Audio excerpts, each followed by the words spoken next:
আসসালামু আলাইকুম বন্ধুরা, তোমরা সবাই কেমন আছো? আশা করি সবাই অনেক ভালো আছো। তো আজকে আমি তোমাদের পড়াবো হচ্ছে ইসলাম ইসলাম বইয়ের হযরত ঈসা আলাইহিস সালাম। এটা হচ্ছে 39 পেজ। তো কথা না বাড়াই মূল ভিডিওতে চলে যাই। তো এই জায়গায় প্রথমে আছে হচ্ছে হযরত দাউদ আলাইহিস সালাম। এটা হচ্ছে দাউদ আলাইহিস সালামের, আর কিন্তু আমি পড়বো হচ্ছে হযরত ঈসা আলাইহিস সালাম। তো এই জায়গায় আছে হযরত ঈসা আলাইহিস সালাম। আমি রিডিং পড়ি। হযরত ঈসা আলাইহিস সালাম একজন নবী ও রাসূল ছিলেন। তার উপর আসমানি কিতাব নাজিল, আর ইনজিল, তার উপর কিতাব ইনজিল নাজিল হয়। তিনি তিনি প্রায় 2000 বছর আগে বর্তমান ফিলিস্তিনের বেথলেহেমে বনি ইসরাইল বংশে জন্মগ্রহণ করেন। তার মাতার নাম ছিল হযরত মারিয়াম আলাইহিস সালাম। শৈশব কাল থেকেই তিনি ছিলেন অসাধারণ জ্ঞান ও দয়ালু।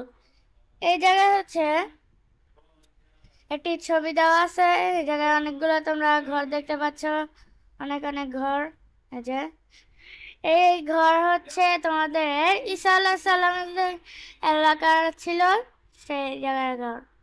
আর এই জায়গায় দেখতে পাচ্ছ লেখা আছে হচ্ছে চিত্রে প্রাচীন বেথলেহেমে, মানে আর কি যে বেথলেহেমের ছবিটা আর কি। তারপর আছে হচ্ছে হযরত ঈসা আলাইহিস সালাম তার গোত্রের মানুষের মধ্যে এক আল্লাহর অনুগত, দয়া, ভালোবাসা ও শান্তির বাণী ছড়িয়ে দিয়েছেন। তার শিক্ষাগুলো মানুষের হৃদয় স্পর্শ করেছিল। তবে এসব কাজ করতে গিয়ে তিনি তখনকার ইহুদি ধর্মীয় নেতাদের বিরোধিতার সম্মুখীন হন। তার সত্ত্বেও তিনি তার লক্ষ্যে অটল ছিলেন। তিনি যাতে তার দ্বিতীয় সঠিকভাবে পালন করতে পারেন, সেজন্য মহান আল্লাহ সাল্লাম মুজিজা, অলৌকিক ক্ষমতা দান করেন, যেমন স্ত্রী ও কুষ্ঠ রোগীদের সুস্থ করা, মৃতদের জীবিত করা, জন্ম ধারণকে সৃষ্টি শক্তি দান করা, সামান্য খাবার দিয়ে অনেককে খাওয়ানো ইত্যাদি। এছাড়া তিনি দয়ালু দোলনায় থাকা অবস্থায় কথা বলতে পারতেন। হযরত ঈসা আলাইহিস সালাম এ সময়ে তার গোত্রের লোকদের মহান আল্লাহর ভুলে গিয়েছিল। হযরত ঈসা আলাইহিস সালাম তাদেরকে আল্লাহর ইবাদতের প্রতি আহ্বান জানান, সকল পাপাচার ও অন্যায় কাজ পরিহার করতে উপদেশ দেন। কিন্তু লোকেরা তার উদ্দেশ্য গ্রহণ করলেন না। তারা তার সঙ্গে দুশমনি করতে লাগলো, এমনকি তাকে হত্যার ষড়যন্ত্র করলো। একদিন তারা তাকে হত্যা করার জন্য লোক পাঠালো, কিন্তু হযরত ঈসা আলাইহিস সালাম কে হত্যা করতে ব্যর্থ হলো। তখন মহান আল্লাহ তার অসীম কুদরতে হযরত ঈসা আলাইহিস সালামকে জীবিত অবস্থায় আসমানে উঠিয়ে নেন। কিয়ামতের পূর্বে তিনি পুনরায় পৃথিবীতে আগমন করবেন এবং দাজ্জালকে হত্যা করবেন। তিনি 40 বছর পৃথিবীতে অবস্থান করবেন এবং আমাদের প্রিয় নবী হযরত মুহাম্মদ সাল্লাল্লাহু আলাইহি সাল্লামের উম্মত হিসেবে দ্বীন প্রচার করবেন। অতঃপর তিনি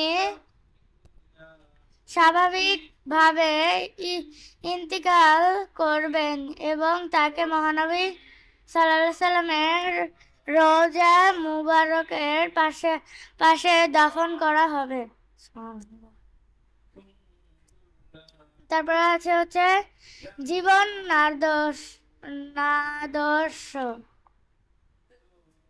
হযরত ঈসা আলাইহিস সালাম অসংখ্য গুণাবলীর অধিকারী ছিলেন। মহান আল্লাহর প্রতি ছিল তার অগাধ বিশ্বাস ও আস্থা। পৃথিবীর সকল প্রাণীর প্রতি দয়া, ভালোবাসা, সেবা ও নম্রতা প্রদর্শনের জন্য তিনি সুপরিচিত ছিলেন। তিনি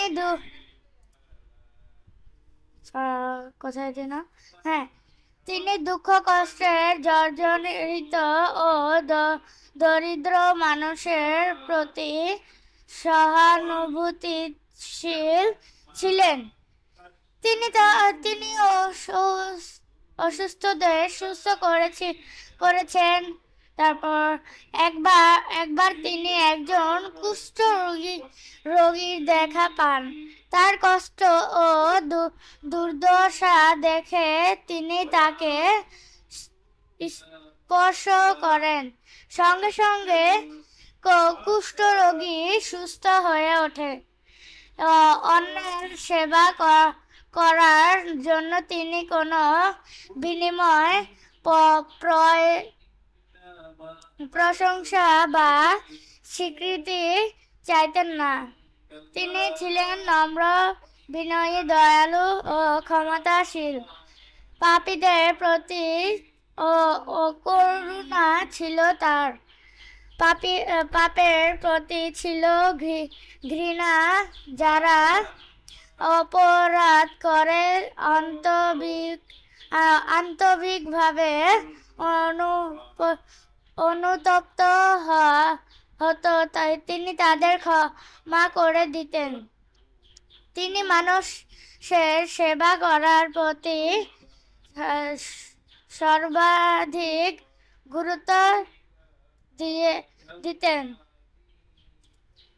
তারপর হচ্ছে তিনি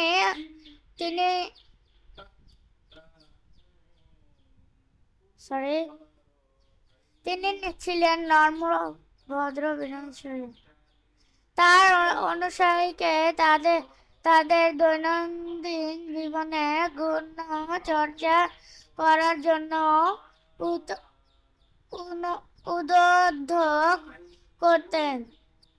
হযরত ঈসা আলাইহিস সালামের জীবনাচরণ ও শিক্ষা আমাদের জন্য অনুসরণীয়। মহান আল্লাহর প্রতি তার অগাধ সহানুভূতিশীল হতে পারে। তাদের দুঃখ কষ্ট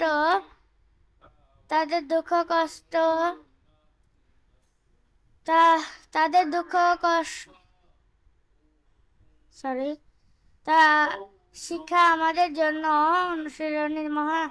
মহান আল্লাহ সাল্লাম তার বিশ্বাস ও আনুগত্যের অন্যান্য মহৎ গুণাবলী আমাদের অনুসরণ করতে পারি। সকল মানুষের প্রতি সহানুভূতিশীল হতে পারি। তাদের দুঃখ কষ্ট দূর করার চেষ্টা করতে পারি, অসুস্থ রোগীদের সেবা করতে পারি, পৃথিবীর সকল মানুষকে একনিষ্ঠভাবে ভালোবাসতে পারি, অপরাধী অনুতপ্ত হলে তাকে ক্ষমা করতে পারি, প্রতিবেশীদের সাহায্য করতে। আমি দাগগুলো একটু কেটে দিই, এই যে দাগগুলো কেটে দিচ্ছি যাতে বুঝে যায়। সহযোগিতা করতে পারি, সকল অবস্থায় সকল মানুষের শান্তি ও সমৃদ্ধ কামনা করতে পারি।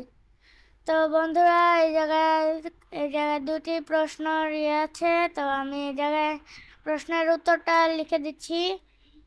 আমি এই জায়গায় একটি ট্যাক্স নিয়ে তারপর লিখি।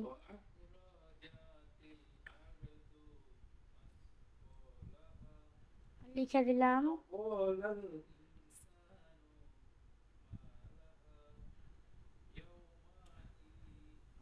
লিখে দিলাম।